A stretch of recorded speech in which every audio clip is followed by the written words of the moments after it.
Excellence. Toka, président de la République. Excellence, Monsieur Emerson Mnangagwa, président de la République du Zimbabwe. Excellence, Monsieur Denis Sassou Nguesso, président de la République du Congo.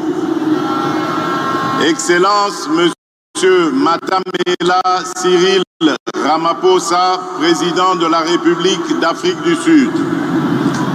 Excellence, Monsieur João Manuel Gonçalves Lourenço, président de la République d'Angola. Excellence, Monsieur Évariste Ndayishimiye, président de la République du Burundi. Excellence, Monsieur Faustin Archange Touadéra, président de la République centrafricaine. Excellence, Monsieur Ismaël Omar Guelleh, président de la République du Djibouti. Excellence, Monsieur Brice Oligui Nguema, président de la République gabonaise. Excellence, Monsieur Adama Barrow, président de la République de Gambie. Excellence, Monsieur Nana Akufo-Addo, président de la République du Ghana. Excellence, Monsieur Oumaro Sissoko Embalo, président de la République de Guinée-Bissau. Excellence, Monsieur William Samoei Ruto, président de la République du Kenya. Excellence, Monsieur Lazarus Chakwera, président de la République du Malawi.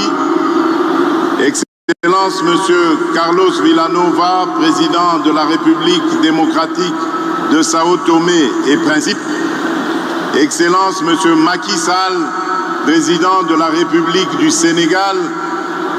Excellence, Monsieur Mahamat Idriss Déby Itno, président de la République du Tchad. Excellence, Monsieur Hakainde Hichilema, président de la République de Zambie. Excellence, Monsieur Uhuru Kenyatta, président honoraire de la République du Kenya. Excellence, Monsieur Eri Rajaonarimampianina, président honoraire de la République de Madagascar. Excellence, Monsieur Jakaya Kikwete, président honoraire de la République unie de Tanzanie.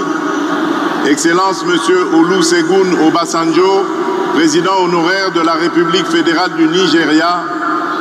Excellences, Mesdames et Messieurs les représentants des chefs d'État et de gouvernement, honorable Président de l'Assemblée nationale, honorable Président du Sénat, Monsieur le Premier ministre, chef du gouvernement, Monsieur le Président de la Cour constitutionnelle, Monsieur le Premier Président de la Cour de cassation, Madame la Première Présidente du Conseil d'État, honorables députés et sénateurs, Mesdames et Messieurs les membres du gouvernement, Mesdames et Messieurs les chefs de mission diplomatique et représentants des organisations du système des Nations Unies, Mesdames et Messieurs les présidents des regroupements et partis politiques, Mesdames et Messieurs les représentants des organisations syndicales et confessions religieuses, autorités locales et coutumières, Mesdames et Messieurs, distingués invités, mes très chers compatriotes, j'aimerais, en prélude de mon allocution, rendre grâce à Dieu, maître des temps et des circonstances, protecteur suprême de la République démocratique du Congo, qui a permis notre présence en ce cadre du stade des martyrs de la Pentecôte, lieu symbolique choisi ce 20e jour du mois de janvier 2024 pour abriter cette cérémonie solennelle de mon investiture en qualité de président de la République. À nos hôtes venus nombreux, je voudrais dire que votre présence à cette cérémonie historique témoigne de votre appréciation de l'immense bond en avant que vient d'effectuer le peuple congolais sur le long chemin vers l'exercice souverain de la démocratie. Bien plus, votre présence en ces lieux reflète autant l'amitié que le soutien et l'intérêt que vos pays et vous-même portez à la République démocratique du Congo et à son peuple. Revenons sur cet exercice souverain et démocratique.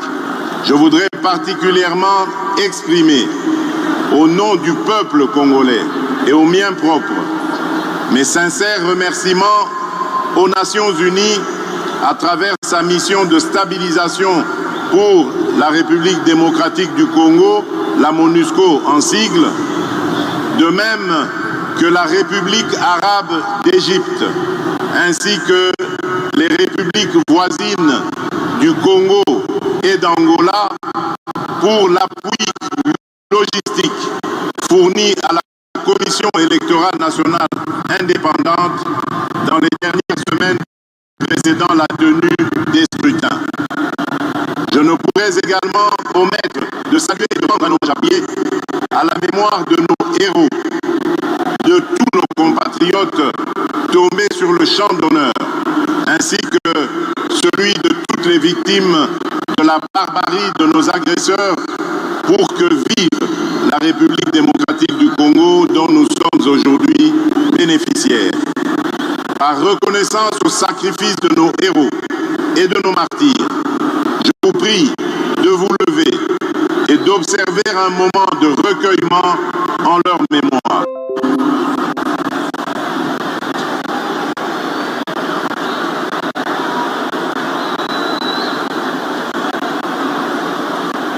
Je vous remercie.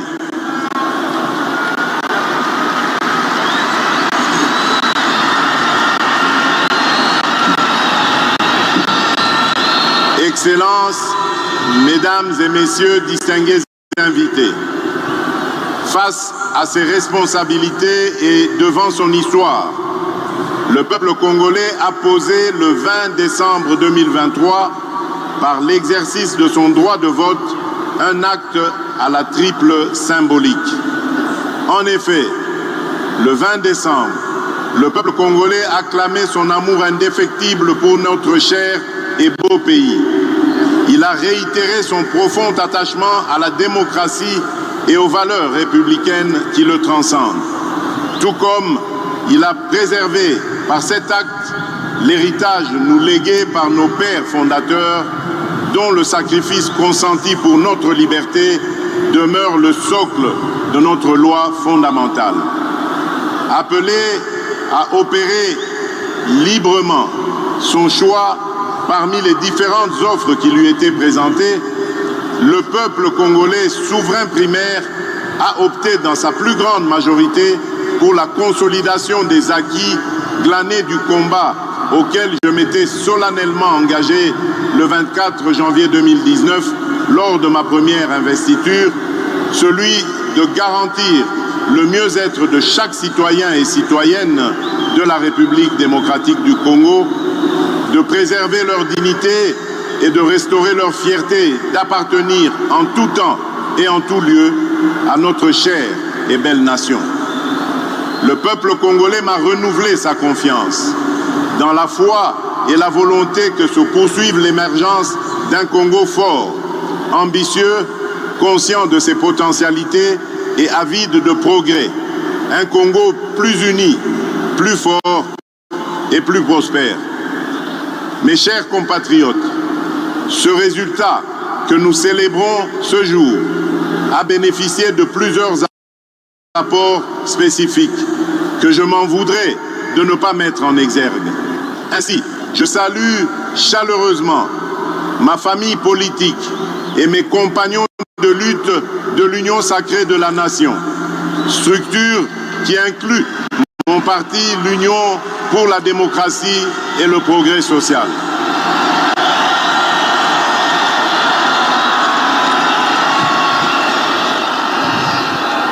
Je salue tout autant les candidats à l'élection présidentielle qui se sont désistés en ma faveur, les diverses organisations politiques alliées et celles de la société civile qui se sont mobilisées autour du projet que je porte pour notre nation. Chacun a fait sa part et ma reconnaissance va à vous tous. Je saisis également cette occasion pour accomplir mon devoir républicain, celui de saluer mes adversaires qui ont participé à l'élection présidentielle du 20 décembre 2023.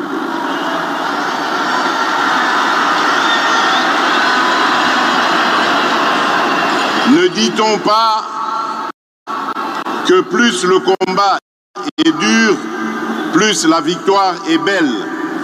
Vous êtes donc, mesdames et messieurs, une composante consubstantielle à l'événement de ce jour. Et vous avez, à juste titre, votre place dans la gouvernance de notre pays. En ma qualité de garant de la cohésion nationale, j'y veillerai, au même titre que j'exhorterai au Parlement d'assurer l'effectivité du rôle de porte-parole de l'opposition que cette dernière voudra bien désigner conformément à la Constitution. Mes très chers compatriotes, je vous ai entendus et saisissant la gravité de cet instant, en prenant Dieu ainsi que l'assistance à témoin, c'est avec un immense honneur, fort de votre plébiscite et revigoré de votre confiance renouvelée, que je consens à relever cet énorme défi dont je viens d'être à nouveau investi, celui de présider à la destinée de notre pays pour un second mandat. Chers compatriotes, j'ai appris à communier avec vous et à mieux vous connaître dans ce qui vous anime autant que dans ceux qui constituent le lot de vos principales attentes et préoccupations. J'ai conscience des attentes que peuvent susciter le chômage, la création d'opportunités d'emploi pour les jeunes, les femmes ou encore les personnes vivantes avec handicap.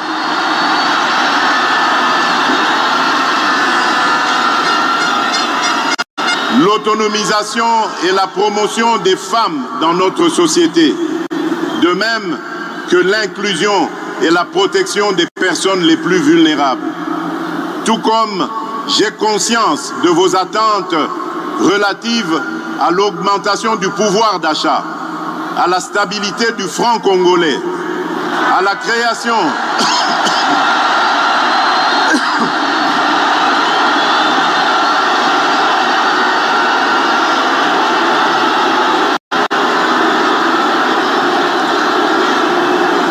Je disais, tout comme j'ai conscience de vos attentes relatives à l'augmentation du pouvoir d'achat, la stabilité du franc congolais, la création d'une véritable industrie qui pourra concourir à la réduction de la dépendance de notre économie aux importations, notamment celle des biens et des produits de première nécessité. Au-delà des questions relatives à l'emploi, à la cohésion nationale, à l'économie nationale et à la monnaie, le renforcement de l'État dans sa capacité à sécuriser la population et ses biens, à éradiquer l'activisme terroriste et les groupes armés qui sévissent dans la partie orientale de notre pays, à protéger avec plus d'efficacité nos frontières, à assurer la défense ainsi que la sauvegarde des intérêts de notre pays partout où ils sont discutés, sont là autant de sujets qui aujourd'hui nourrissent vos préoccupations. Ces préoccupations pour lesquelles des actions visibles ont été réalisées au cours du précédent mandat et qui continueront d'être au centre de l'action gouvernementale sous mon impulsion et au moyen de ma vision.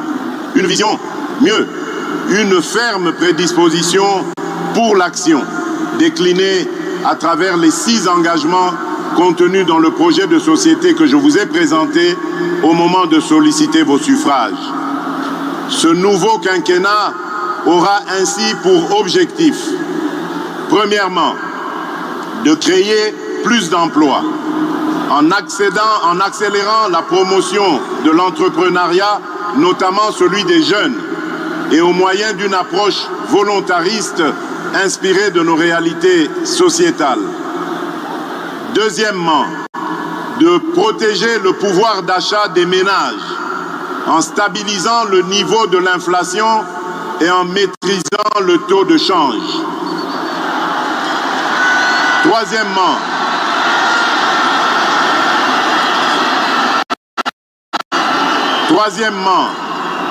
d'assurer avec beaucoup plus d'efficacité la sécurité de nos populations, de notre territoire, de nos biens ainsi que la préservation de nos intérêts. Au moyen d'une restructuration profonde de notre appareil de sécurité et de défense et par la poursuite du renforcement de notre diplomatie. Quatrièmement, de poursuivre la diversification de notre économie et d'accroître sa compétitivité en optant pour la transformation de nos produits agricoles et miniers bruts sur notre sol. Cinquièmement, de garantir plus d'accès aux services de base en veillant à l'extension des programmes tels que ceux de la couverture santé universelle, de la PDL 145 territoires. Et enfin, sixièmement, de renforcer l'efficacité de nos services publics.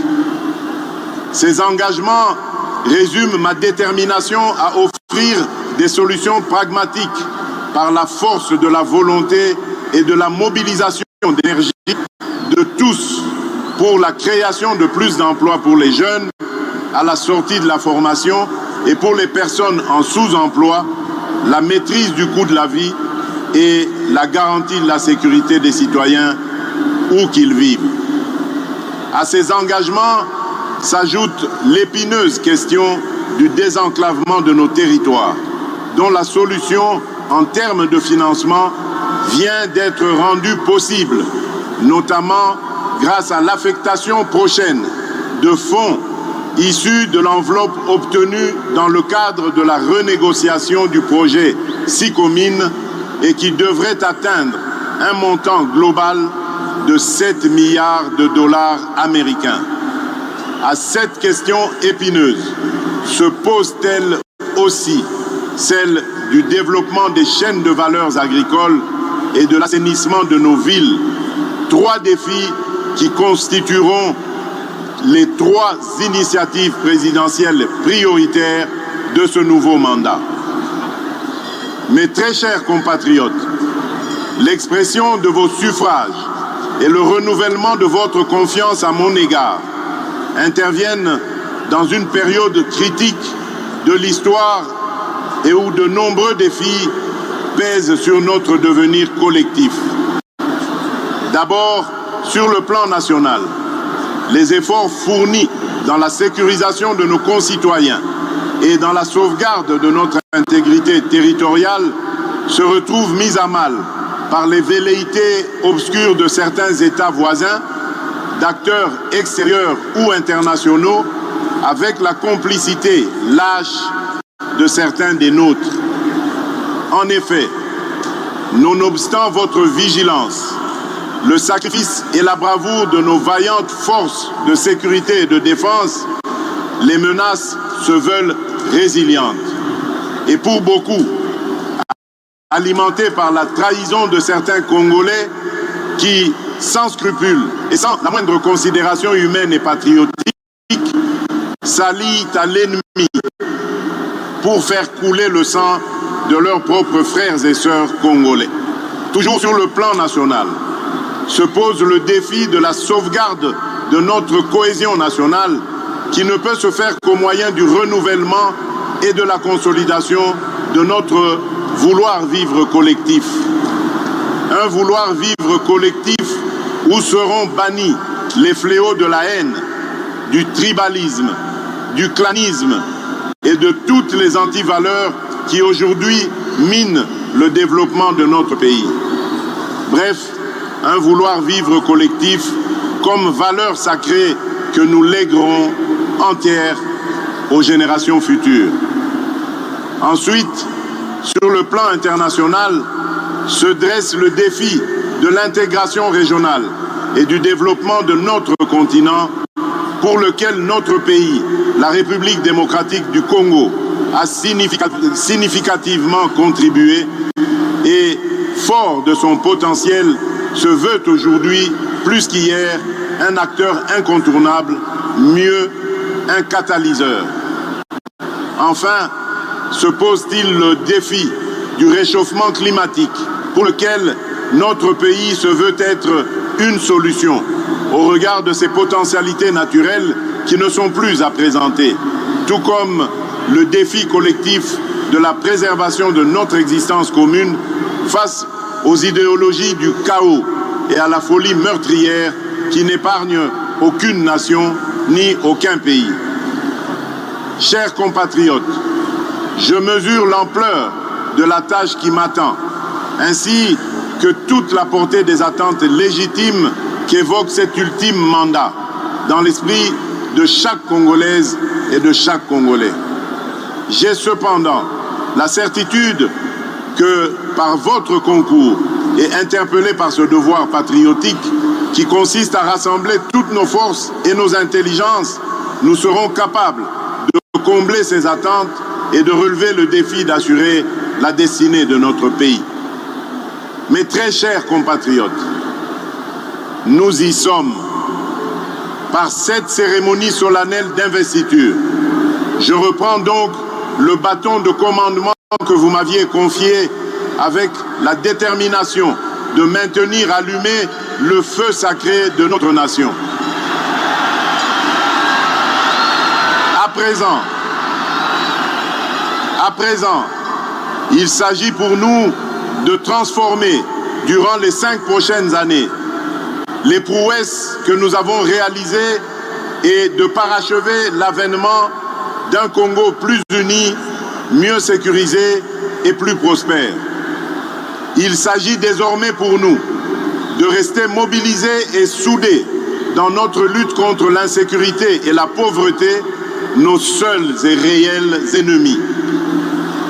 Il s'agit à présent pour la nation de croire aujourd'hui plus qu'avant en notre communauté de destin et d'y travailler de manière beaucoup plus harmonieuse, tout en veillant à ne pas laisser émerger ni triompher et en s'assurant à ceux qu'ils soient poursuivis dans leur dernier retranchement et qu'ils subissent la rigueur de la loi, toutes celles et ceux qui ont choisi et qui seront tentés d'emprunter la voie de l'ignominie et de la barbarie.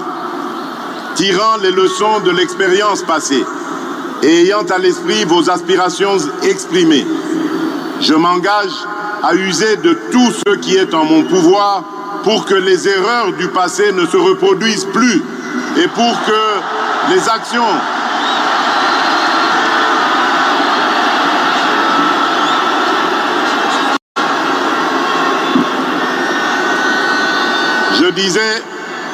tirant les leçons de l'expérience passée et ayant à l'esprit vos aspirations exprimées, je m'engage à user de tout ce qui est en mon pouvoir pour que les erreurs du passé ne se reproduisent plus et pour que les actions nécessaires à l'avancement de notre pays soient promptement prises. C'est à cela que j'engagerai le gouvernement qui sera formé une fois la majorité dégagée. D'ores et déjà, j'appelle tous les animateurs des institutions publiques, à quelque échelon que ce soit, toutes les citoyennes et tous les citoyens à un sens élevé de patriotisme, afin que notre rêve commun à tous de voir notre Congo dans toute sa splendeur devienne une réalité.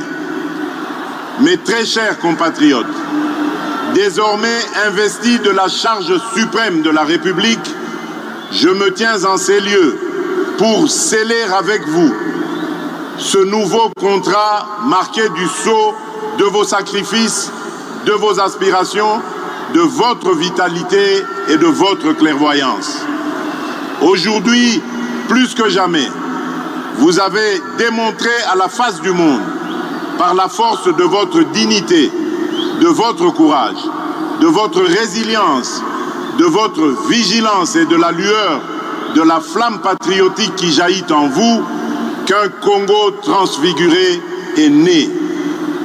Excellences, messieurs les chefs d'État et de gouvernement, Excellences, mesdames et messieurs les représentants des chefs d'État et de gouvernement, honorable président de l'Assemblée nationale, honorable président du Sénat, monsieur le Premier ministre, chef du gouvernement, monsieur le président de la Cour constitutionnelle, monsieur le premier président de la Cour de cassation, madame la première présidente du Conseil d'État, honorables députés et sénateurs, mesdames et messieurs les membres du gouvernement, mesdames et messieurs les chefs de mission diplomatiques et représentants des organisations du système des Nations Unies, mesdames et messieurs les présidents des regroupements des partis politiques, mesdames et messieurs les représentants des organisations syndicales et confessions religieuses, autorités locales et coutumières, mesdames et messieurs,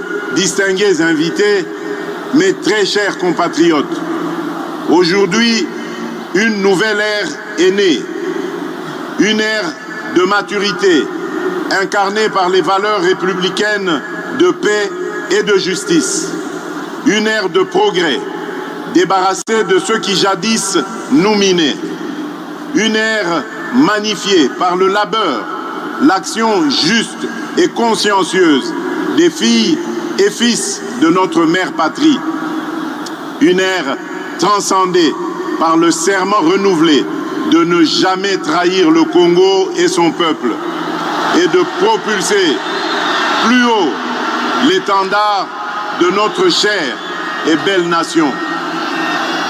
Enfin, l'ère du renouveau, lancée par un quinquennat que rien ne détournera de sa volonté de réaliser une République démocratique du Congo plus unie, plus en sécurité et plus prospère pour la postérité. Que vive la démocratie, que vive le peuple congolais, que Dieu bénisse la République démocratique du Congo, son peuple et tous ceux qui l'ont choisi comme pays de résidence. Je vous remercie.